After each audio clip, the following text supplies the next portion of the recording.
नमस्कार दोस्तों, मैं दिलीप आप सभी का साइंस क्लासेस पर ढेर सारा स्वागत करता हूं और उम्मीद करता हूं आप सभी अच्छे होंगे और आपकी पढ़ाई बहुत अच्छी चल रही होगी। आज का हमारा टॉपिक है अनुगमन वेग से ओम के नियम का निगमन, या फिर कह सकते हैं क्या कि अनुगमन वेग की सहायता से ओम के नियम का निगमन, सत्यापन या फिर व्युत्पत्ति। ठीक है ना। और यह जो क्वेश्चन है आपका बहुत ज़्यादा इंपॉर्टेंट, कह सकते हैं कि one of the most important question है। ठीक है। और ये जो क्वेश्चन है कि इस लेसन का इतना इंपॉर्टेंट क्वेश्चन, अगर इसको आप अच्छे से अगर पढ़ लेते हैं तो इस लेसन की जितनी भी चीज़ें सारी की सारी क्लियर हो जाएंगी। ठीक है ना। या फिर कह सकते हैं कि अगर बाय द वे अगर इस लेसन की बाकी सारी चीज़ें अगर कंप्लीट है तो इस डेरिवेशन को बहुत अच्छे से समझ में आ जाएगा। अगर नहीं कंप्लीट है तब भी हमको आपको इससे बताएंगे कि आपको सारी चीज़ें क्लियर हो जाएंगी अच्छे से। ठीक है ना। तो पहले समझते हैं कि कह रहा है कि अनुगमन वेग से ओम के नियम का निगमन। अब वो अनुगमन वेग क्या होता है इसके हमने वीडियो बना रखी, ठीक है ना, देख लेना। तो अगर एक बार समझे कि अनुगमन वेग क्या होता है तो हम लोग पता है कि अनुगमन वेग को वीडी से लिखते हैं। और ओम का नियम क्या होता है अभी हम लोगों ने बहुत अच्छे से पढ़ रखा है, क्लास 10 से पढ़ रहे हैं। क्या होता है V/I=R होता है ओम का नियम। ठीक है ना, होता है। और आप कह रहा है कि अनुगमन वेग से, इस अनुगमन वेग की सहायता से ओम के नियम का निगमन करना है, हमको ये बनाना है।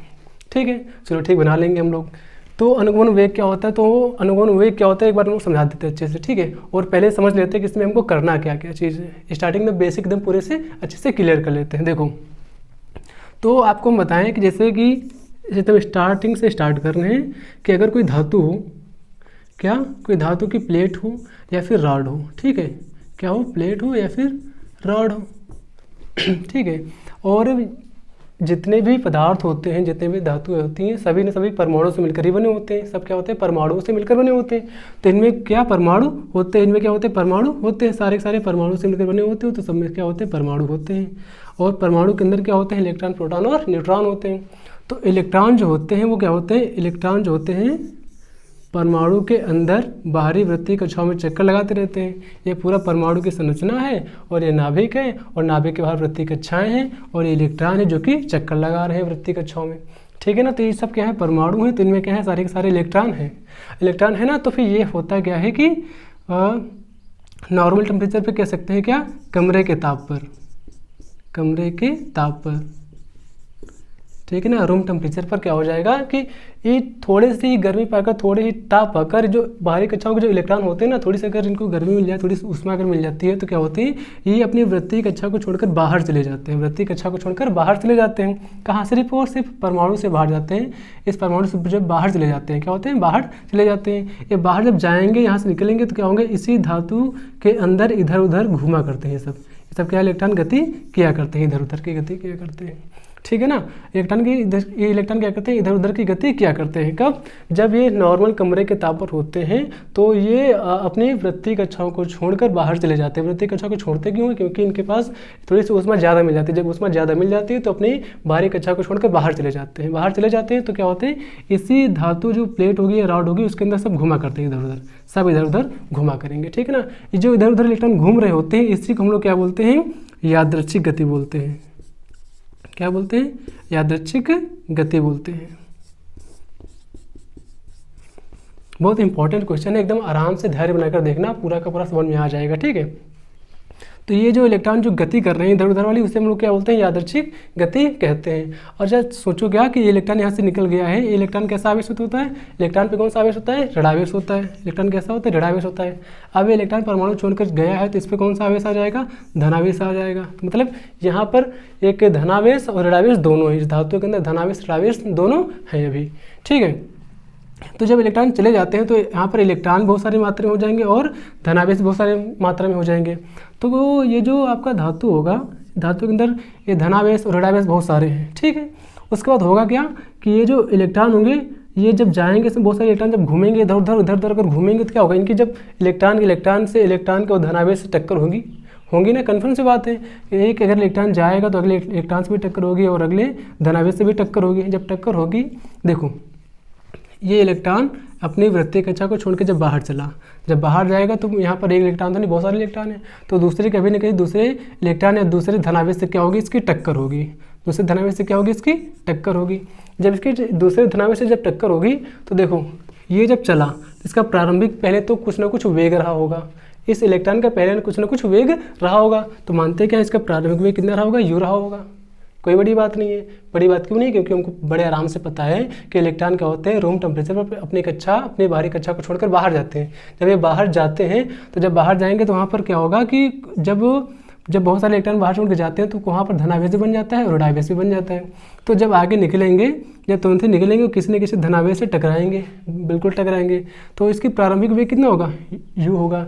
जब टकराते हैं, जब टकराने के बाद क्या होता है? टकराने के बाद इनकी दिशा और वेग, जो इसका प्रारंभिक वेग था, दिशा में तो परिवर्तन होगा। दिशा में क्या होगा? परिवर्तन होगा। ठीक है ना? आप पता नहीं इधर मुड़ जाए या इधर मुड़ जाए या फिर इधर मुड़ जाए, कोई फिक्स नहीं है। ठीक है ना? फिक्स इसीलिए नहीं है, इसलिए इसको क्या कहा जाता है? इसलिए इसको कहा जाता है यादृच्छिक गति। ठीक है? अब इधर किधर मुड़ जाए कुछ आइडिया नहीं है। ठीक है? तो अब ये जब इसके यहाँ पे इसकी एक टक्कर हुई, यहाँ पर क्या अभी इसकी एक टक्कर हो गई। अब ये इसकी दिशा बदली, मानो कि इधर आ गया इलेक्ट्रॉन। ठीक है? इधर आया तो इसको इधर दूसरा फिर से एक धनावेश मिल गया। अब यहाँ पर आया तो इसकी फिर से एक बार टक्कर हुई तो फिर से आगे मुड़ जाएगा, इसकी दिशा और वेग में फिर से परिवर्तन हो जाएगा। ठीक है? तो ये इलेक्ट्रॉन चला और इससे टकराया, टकराने के बाद क्या हुआ? इसकी दिशा और वेग में परिवर्तन हुआ तो फिर से आगे चला। ये फिर से आगे जब चला तो इससे दूसरे धनावेश से टक्कर हुई, टक्कर होने के बाद क्या हुआ? फिर से इसकी दिशा बदली, उसका वेग बदला। ये क्या था? ये था प्रारंभिक वेग। कौन सा? जब पहली वृत्तीय कक्षा से निकला था तो इसका क्या था? प्रारंभिक वेग था। अब देखो, अब इसके टकराने के बाद यहाँ से लेकर यहाँ तक आने में क्या हुआ? इसका कुछ ना कुछ वेग परिवर्तन हुआ है। क्या हुआ? वेग परिवर्तन हुआ। यानी कि अब वेग परिवर्तन हुआ तो वेग परिवर्तन को हम लोग क्या बोलते हैं? डेल वी बोल सकते हैं। वेग परिवर्तन हुआ है यहाँ पर। ठीक है ना? क्या हुआ? वेग परिवर्तन हुआ, जिससे हम लोग क्या बोलते हैं? डेल वी बोलते हैं। और ये वी क्या होता है? ये भी आपका वेग ही होता है। ये क्या होता है? वेग ही होता है। इससे हम लोग दूसरा वेग या फिर अंतिम वेग कह सकते हैं। ये क्या था? प्रारंभिक वेग था। ये क्या था? बाद वाला वेग। और डेल वी लगा मतलब क्या? वेग में परिवर्तन। ये क्या है? वेग में परिवर्तन। ठीक है? ये क्या है? वेग में परिवर्तन होता है। और देखो एक चीज़ है काम की कि इस इलेक्ट्रॉन की यहाँ पर पहले यहाँ पर टक्कर हुई और उसके बाद कहाँ टक्कर हुई? यहाँ पर टक्कर हुई। तो इलेक्ट्रॉन की जो लगातार दो टक्करें होती हैं, दो टक्करों के बीच में जो लगा समय होता है उससे हम लोग क्या बोलते हैं? श्रांतिकाल बोलते हैं। उससे क्या बोलते हैं? श्रांतिकाल। ये चीज़ आपकी इंपॉर्टेंट है, ध्यान से देखना। श्रांतिकाल क्या होता है? श्रांतिकाल होता है कि इलेक्ट्रॉन की या फिर मुक्त इलेक्ट्रॉन की किन्हीं दो क्रमागत टक्करों के बीच लगा समय ही क्या कहलाता है? श्रांतिकाल कहलाता है। तो श्रांतिकाल को बहुत ध्यान से देखना गया कि मुक्त इलेक्ट्रॉन का किसी धनावेश से दो क्रमागत टक्करों के बीच लगा समय, क्या कहलाता है? श्रांतिकाल कहलाता है। एक प्रकार का क्या है? एक प्रकार का समय ही है। और ये समय कौन सा है? दो टक्करों के बीच लगा समय होता है। ठीक है? और दो टक्करों के बीच में जो लगा समय कितना होता है? श्रांतिकाल कहलाता है। और इसके वेग में क्या होता है? परिवर्तन होता है। उसे हम लोग क्या बोलते हैं? डेल वी बोलते हैं। उसका प्रारंभिक वेग कितना होता है? यू होता है। तो यहाँ पर एक इलेक्ट्रॉन तो है नहीं, यहाँ पर बहुत सारे इलेक्ट्रॉन होंगे जो अपनी बाहरी वृत्तीय कक्षा को छोड़कर बाहर जा रहे होंगे। तो उनका उन सबका प्रारंभिक वेग कितना होता है? यू होता है। उन सबका प्रारंभिक वेग कितना होगा? यू होगा। तो जितने भी इलेक्ट्रॉन यहाँ पर छोड़कर जाएंगे उन सबका अगर प्रारंभिक वेग का अगर औसत निकाला जाएगा तो इसका अगर माने ये u1 है तो यहाँ दूसरे इलेक्ट्रॉन का कितना होगा? u2 होगा। तीसरे इलेक्ट्रॉन कितना होगा? u3 होगा। यहाँ बहुत सारे इलेक्ट्रॉन होंगे मतलब un तक होगा। और इन सभी इलेक्ट्रॉनों का अगर औसत वेग अगर निकाला जाए तो क्या हो जाएगा? देखते हैं। un plus u2 plus u3। अब ये है कहाँ तक?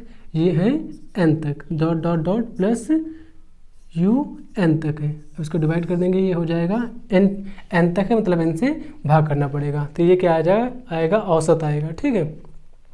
ये औसत आएगा।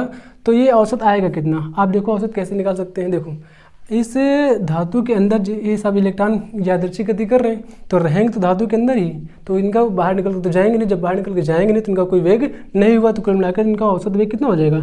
0 हो जाएगा।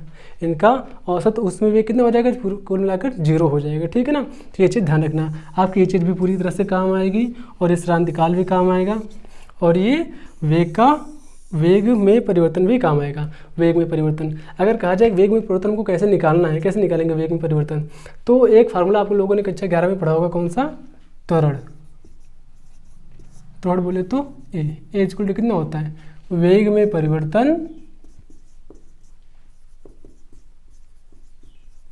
परिवर्तन अपॉन समय।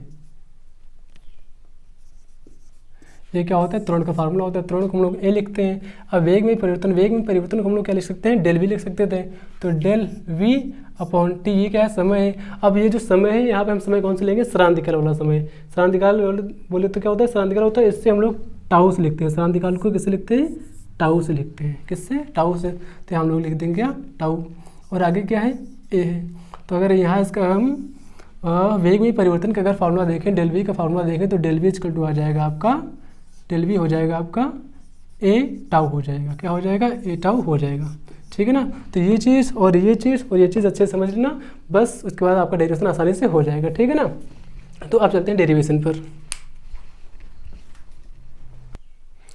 तो एक बार अगर फिर से देखें अनुगमन वेग क्या होता है, तो चालक के अंदर जो इलेक्ट्रॉन होते हैं इधर उधर घूम रहे होते हैं, अगर उसमें एक क्या लगा देते हैं, विभवांतर लगा देते हैं, या फिर बैटरी लगा देते हैं, या फिर विद्युत क्षेत्र अगर लगा देते हैं, तो जो इलेक्ट्रॉन होते हैं इस विद्युत क्षेत्र के प्रभाव में, इस विद्युत क्षेत्र फिर बैटरी के प्रभाव में एक निश्चित दिशा में गति करना शुरू कर देते हैं। पहले क्या कर रहे थे, वो इधर उधर की गति कर रहे थे।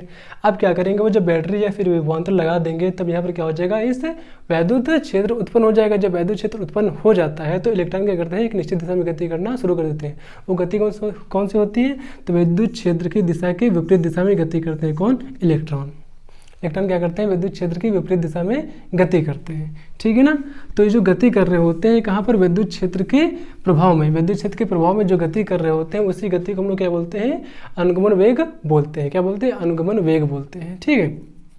तो अनुगमन वेग को हम लोग क्या लिखते हैं, वीडी से लिखते हैं, इतनी बात क्लियर। अब आगे चलते हैं, ठीक।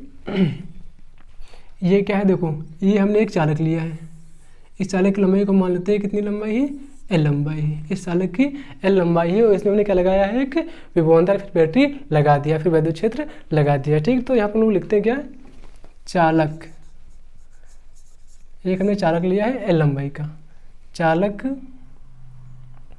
में या फिर चालक के सिरों पर, चालक के सिरों पर विभवांतर लगाने से इसमें उत्पन्न वैद्युत क्षेत्र की तीव्रता, इसमें उत्पन्न वैद्युत क्षेत्र की तीव्रता, इसमें वैद्युत क्षेत्र की तीव्रता है। तो वैद्युत क्षेत्र की तीव्रता को हम लोग किससे लिखते हैं, ई से लिखते हैं, किससे, ई से लिखते हैं। विद्युत क्षेत्र की तीव्रता कितनी होगी, विद्युत क्षेत्र की तीव्रता आपकी हो जाएगी V upon L, V upon L हो जाएगी, ठीक ना। ये क्या हो जाएगी, विद्युत क्षेत्र की तीव्रता। अब ये विद्युत क्षेत्र की तीव्रता आई कहाँ से, तो आपको एक वीडियो है विभव प्रवणता तथा विद्युत क्षेत्र की तीव्रता में संबंध, ये वहाँ से आई है, ठीक ना। तो अगर हम लोग क्या करें, चालक के सिरों पर अगर विभवांतर लगा हो तो उसमें उत्पन्न विद्युत क्षेत्र की तीव्रता कितनी होती है, तो E equal to V upon L होती है। इसको मान लेते हैं पहले समीकरण है, ठीक है। उसके बाद देखो क्या है कि यहाँ पर हमने एक विद्युत क्षेत्र लगाया है, तो विद्युत क्षेत्र के प्रभाव में क्या होगा, इन आवेशों पर एक वैद्युत बल काम करेगा। क्या काम करेगा, एक वैद्युत बल काम करेगा, ठीक है। तो लिखेंगे क्या यहाँ पर,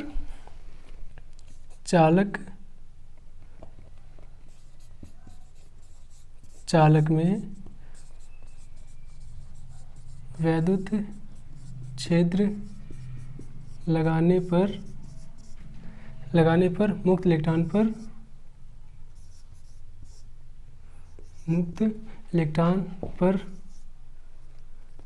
इलेक्ट्रॉन पर लगा वैद्युत बल।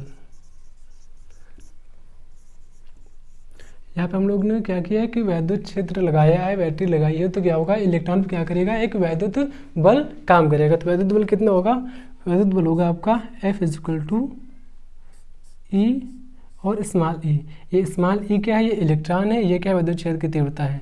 और जब विद्युत क्षेत्र की तीव्रता जब तुम लोगों ने पढ़ी थी तब उसमें संबंध दिखाया गया था। इसको मान लेते हैं समीकरण 2 है, ठीक है। अब क्या हो कि ये जो हमने यहाँ लगाया है, यहाँ पर विद्युत क्षेत्र लगाया है, तो इसमें क्या हो जाएगा कि जो इलेक्ट्रॉन क्या करेंगे, गति करना शुरू कर देंगे, क्या करेंगे, गति करना शुरू कर देंगे।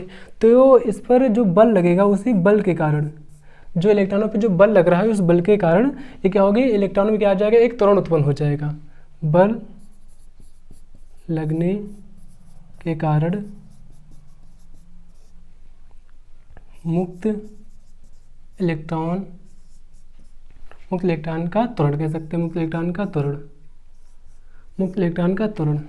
त्वरण कितना आएगा, देखो त्वरण आएगा आपका ए। त्वरण होता है क्या है, ए होता है, ए स्क्वायर हो जाएगा F/m हो जाएगा।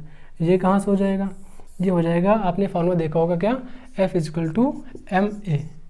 F= क्या होता है, ma होता है ना, तो a को यहाँ का रोक लेंगे तो m कहाँ चला जाएगा, f के अपॉन में, तो F/m हो जाता है। ये किसके बराबर हो जाता है, a के बराबर हो जाता है। तो a कितना हो जाएगा, F/m हो जाएगा। ये क्या है, f है, और f के मान हम लोगों ने देखा ना क्या होता है, e और स्मॉल e होता है। तो अगर मान रख दिया जाए यहाँ पर, तो a हो जाएगा Fe/m हो जाएगा।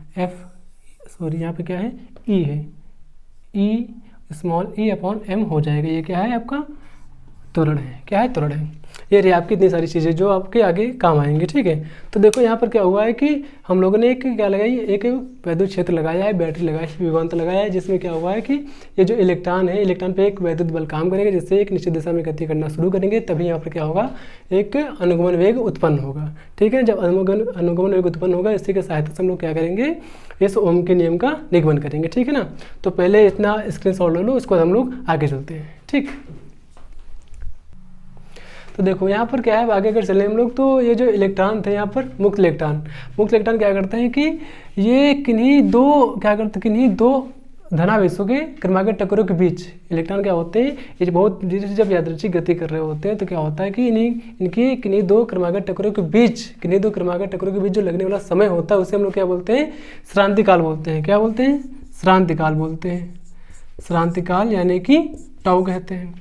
और उसी टाउ मतलब कि श्रांतिकाल यानी कि एक टक्कर था दूसरे टक्कर के बीच में लगने वाला समय होता है, उसे श्रांतिकाल बोलते हैं। और इसमें जो वेग परिवर्तन होता है उसे क्या बोलते हैं, वेग परिवर्तन यानी कि डेल वी बोलते हैं। और डेल वी अभी हम लोगों ने देखा था, कितना आया था, डेल वी आया था ए टाउ आया था। कितना आया था, ए टाउ आया था, ठीक है ना। कितना आया था, ए टाउ आया था। तो ये इतनी चीज़ क्लियर। अब देखो अगर कहा जाए, यदि इसको अगर साफ कर दूँ यहाँ से,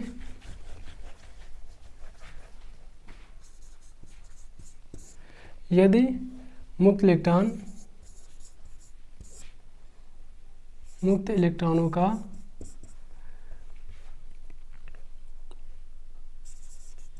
औसत प्रारंभिक वेग कह देंगे, प्रारंभिक वेग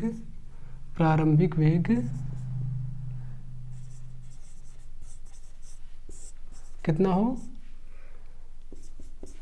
u1 कॉमा कितना हो, u2 कॉमा u3 डॉट कहाँ तक हो, un तक हो। ये क्या हो, मुक्त इलेक्ट्रॉनों का औसत वेग हो। क्या हो, मुक्त इलेक्ट्रॉनों का औसत वेग कितना हो, u1 u2 u3 dot un तक हो। उसके बाद तथा श्रांतिकाल के बाद, किसके बाद, श्रांतिकाल के बाद, श्रांतिकाल मतलब क्या, टाउ के बाद या टाउ के पश्चात, टाउ के बाद वेग, किनका वेग, मुक्त इलेक्ट्रॉनों का वेग। और वेग कितना हो जाएगा उनका, v1 v2 v3 डॉट कहाँ तक जाएगा, vn तक जाएगा।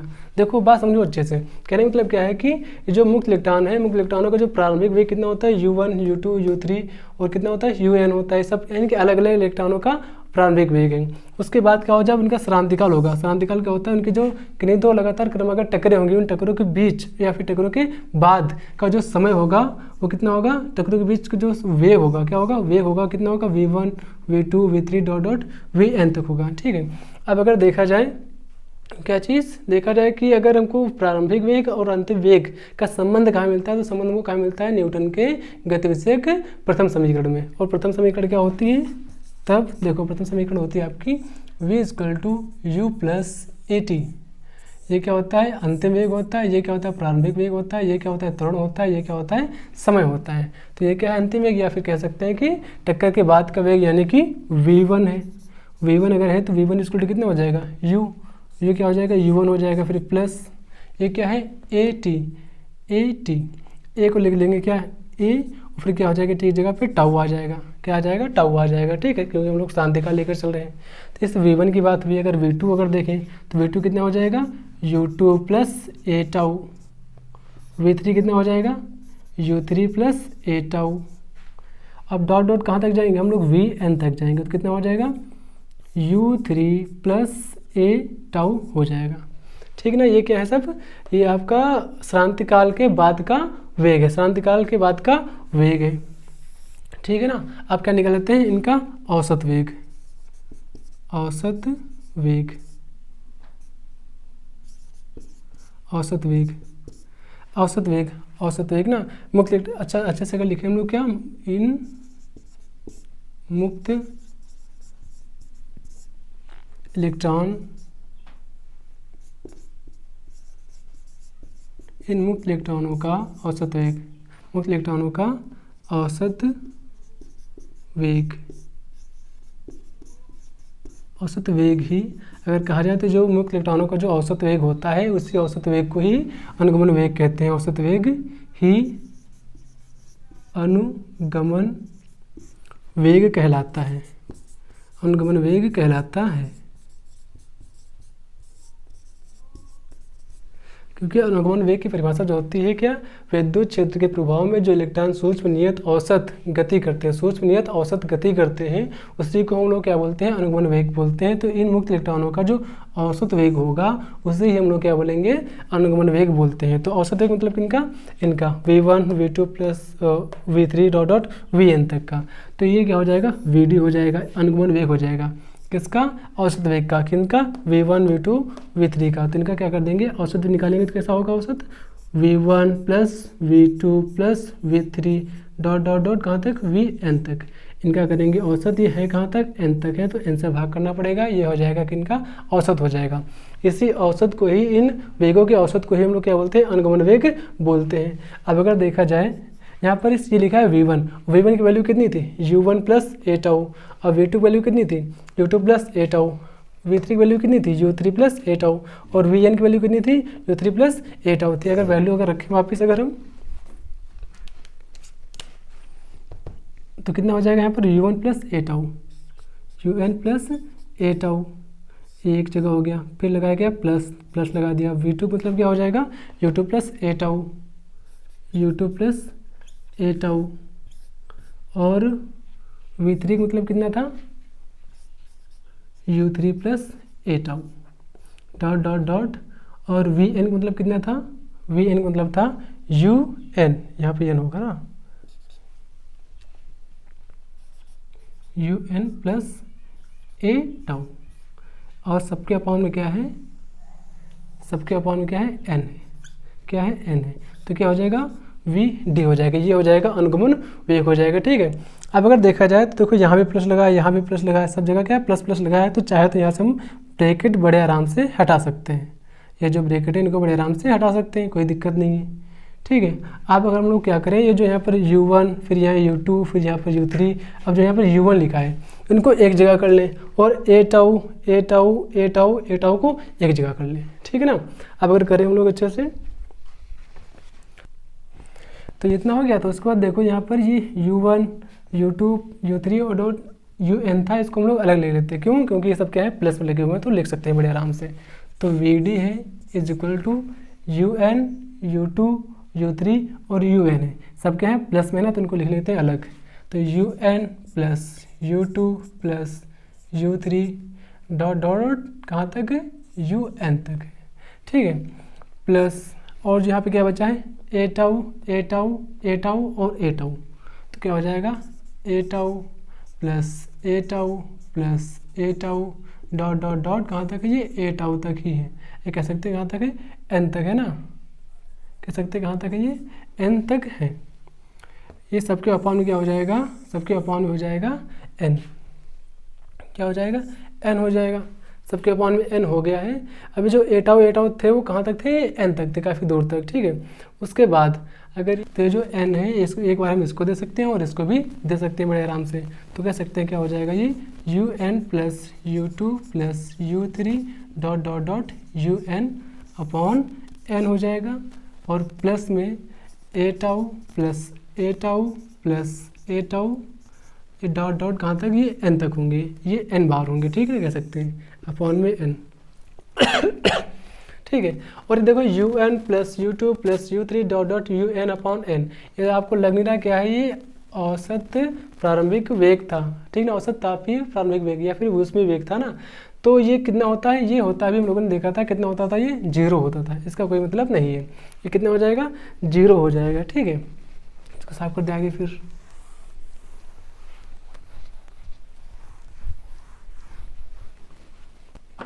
ये कितना हो जाएगा, 0 हो जाएगा। ये जब 0 हो जाएगा तो यहाँ पे कितने बचेगा, A tau A tau A tau dot dot A tau तक है। ये है कहाँ तक, ए टाउ यानी कहाँ तक है, एन तक है, तो उसको एन से मल्टीप्लाई कर देंगे, यानी कि एन तक है तो एन से मल्टीप्लाई कर दिया।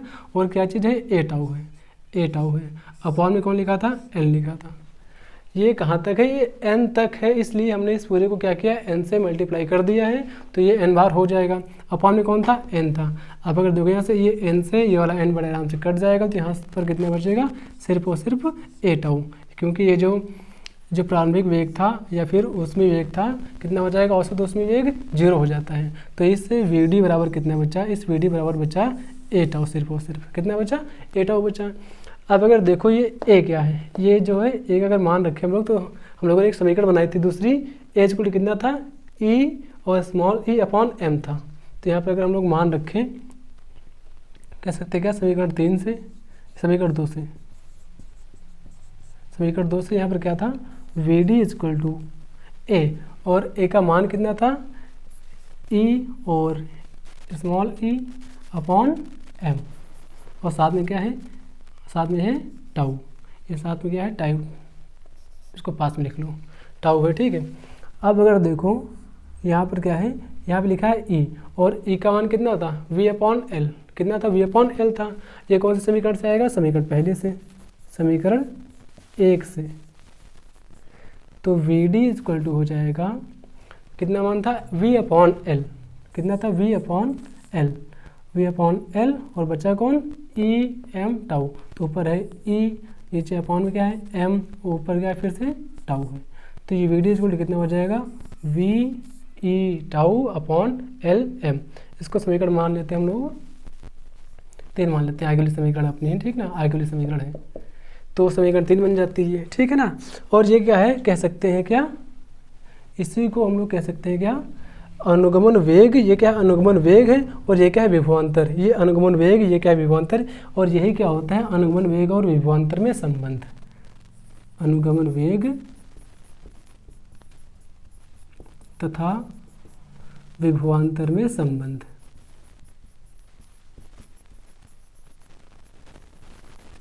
ठीक है ना, इसको ध्यान रखना अच्छे से। तो ये क्या है, V D equal to V E tau upon L M, ये अनुगमन वेग और ये विभवांतर, और अनुगमन वेग विभवांतर में क्या होता है, संबंध होता है। इसके बाद अगर हम लोग देखें, बस अब थोड़ा सा बचा है क्या, कि अनुगमन वेग, परंतु कह सकते हैं क्या, परंतु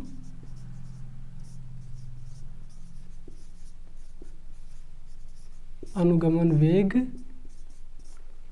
व वैद्युत धारा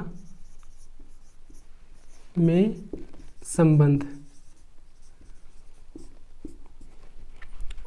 अनुगमन यानी कि अनुगमन वेग तथा वैद्युत धारा में संबंध कितना होता था, तो होता था V D equal to I upon A N E, V D equal to I upon A N E. इसको समीकरण 3 माना था, इसको समीकरण 4 मान लेते हैं, ठीक है। तो अब यहाँ लिखेंगे क्या, समीकरण 3 व 4 से, समीकरण 3 व 4 से, 3 व 4 से, 3 व 4 से क्यों, क्योंकि इस V D equal to V E tau upon L M, और यहाँ भी क्या है, V D equal to I upon A N E है, ठीक है ना। तो ये क्या है, वी डी, ये भी क्या है, वी डी बराबर ये भी लिखा हुआ है, और वी डी बराबर ये भी लिखा हुआ है। तो क्या वी डी और वी डी आपस में अगर बराबर है, तो इसके सामने जो लिखी बराबर में जो लिखी चीज़ें हैं, ये भी क्या हो जाएंगी, आपस में बराबर हो जाएंगी। तो मतलब क्या है, हो जाएगा V E tau upon L M is equal हो जाएगा आई ए एन ई हो जाएगा। तो क्या हो जाएगा फिर, यहाँ पर हो जाएगा वी ई टाउ अपॉन में क्या है, एल एम इज इक्वल हो जाएगा आई अपॉन ए एन ई हो जाएगा, ठीक है। अब देखो बहुत ज़्यादा हम पास आ चुके हैं किसके, ओम के नियम से, क्योंकि ओम का नियम क्या कहता था, ओम का नियम कहता है V upon I is equal to R, यही कहता है ना। तुमको यहाँ पर v और i मिल चुका है। देखो यहाँ पर v भी मिल चुका है और i भी मिल चुका है। बाकी सबका मैकेनिज्म बैठाना है अच्छे से। देखो तो v को यहाँ रोक लेते हैं और अपॉन में ये i आ जाएगा इसके अपॉन में, i आ जाएगा इसके अपॉन में। ठीक है, उधर क्या कर रहा था, उधर अगर आए तो भाग करेगा ना, यहाँ पर v अपॉन हो जाएगा और ई टाउ उधर से ले जाएंगे, इसके साथ मल्टीप्लाई करेंगे फिर तो हो जाएगा। और एल एम उधर जाएगा तो सबसे ऊपर गुणा करेगा तो एल एम हो गया अपॉन, यहाँ पे कौन लिखा था, ए एन ई लिखा है ना, तो ए एन ई लिखा है। और इधर से कौन आ रहा है, इधर से ई और टाउ आ रहा है, तो ई का अगर मल्टीप्लाई ई से होगा तो ई स्क्वायर हो जाएगा, बचेगा कौन, टाउ बचेगा। तो ये हो जाएगा v upon I is equal to L M upon A N E square tau. ठीक है ना। और कह सकते हैं क्या, किसी ताप पर ये क्या चीज़, L M upon A N E square और साथ में टाउ। ये सब क्या होते हैं, ये सब नियत होते हैं। ये सब क्या होंगे, नियत। किसी ताप पर L M upon A N E square tau किसके लिए, चालक के लिए नियतांक होते हैं। क्या होते हैं, नियतांक होते हैं। और जो नियतांक होते हैं, नियतांक हम लोग क्या लिखते हैं, आर भी लिखते हैं, नियतांक होते हैं।